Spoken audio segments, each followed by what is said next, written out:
Sugarcane growing regions in the USA. To understand sugarcane in America, you must first understand the land where it thrives. Sugarcane is a tropical and subtropical crop. It demands warmth, abundant sunlight, and plenty of water. In the United States, only a few regions meet these criteria, and they've become the backbone of sugarcane farming for decades. Let's start with the largest producer in the nation, Florida.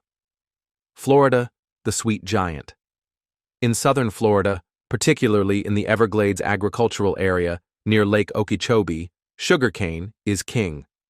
This region grows over 50% of all sugarcane in the United States. Here, the warm climate allows for a long growing season, and the soil, known as muck, is incredibly fertile, though fragile. Farmers work alongside nature to balance productivity with conservation. Water management is key. Canals, pumps, and floodgates guide the water that nurtures the crop and protects nearby ecosystems. Florida's sugar industry is also highly mechanized. Massive mechanical harvesters operate across thousands of acres. Cooperatives like the Sugar Cane Growers Cooperative of Florida and large private firms like U.S. Sugar Corporation dominate the landscape, literally and economically. Louisiana, where tradition meets tenacity. Next, we head west to Louisiana, the second largest sugarcane producing state. Here, the crop is not just an agricultural product, it's a cultural legacy. Sugarcane has been grown in Louisiana for over 2 centuries, and today, the state produces over 13 million tons annually across more than 450,000 acres. But Louisiana sugarcane farmers face a special challenge: the weather. Winters here can be cold. Hurricanes are a constant threat. Because of this, the growing season is shorter, and the cane must be harvested quickly, usually before the first frost. Despite the risks, Louisiana boasts some of the most efficient sugar mills in the country. Many are farmer-owned and tightly linked to small and mid-sized growers. Communities here rely on the sugarcane industry not only for income, but for identity. Texas, the battleground of climate and innovation. In South Texas, particularly in the Rio Grande Valley, sugarcane is grown on a much smaller scale. Here, only about 30,000 acres are under cultivation, but the farmers are determined. Texas's main challenges are heat, drought, and water scarcity. Irrigation is essential.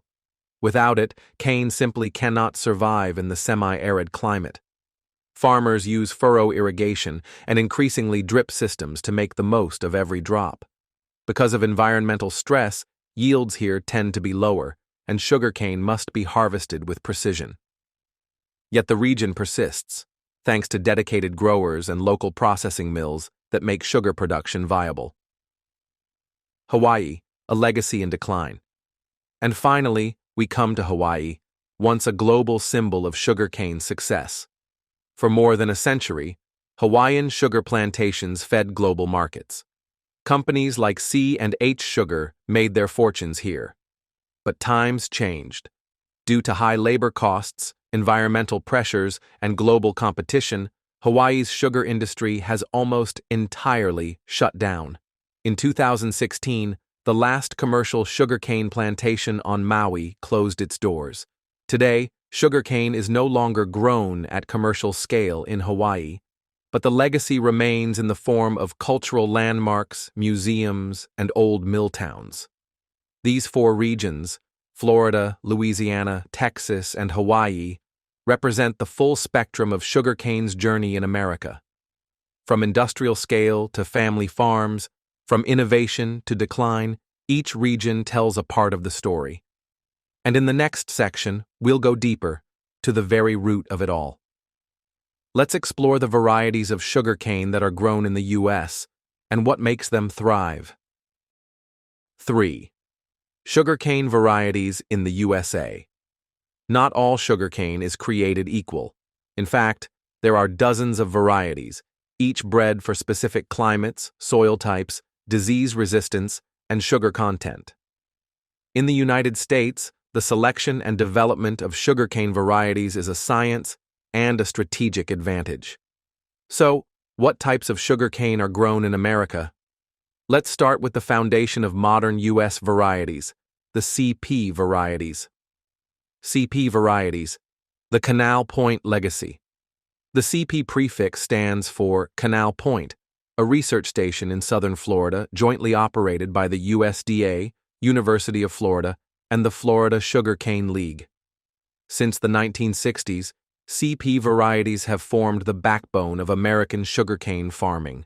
Each CP number, like CP 88-1762 or CP 89-2143, represents a specific crossbreed designed to thrive under local conditions.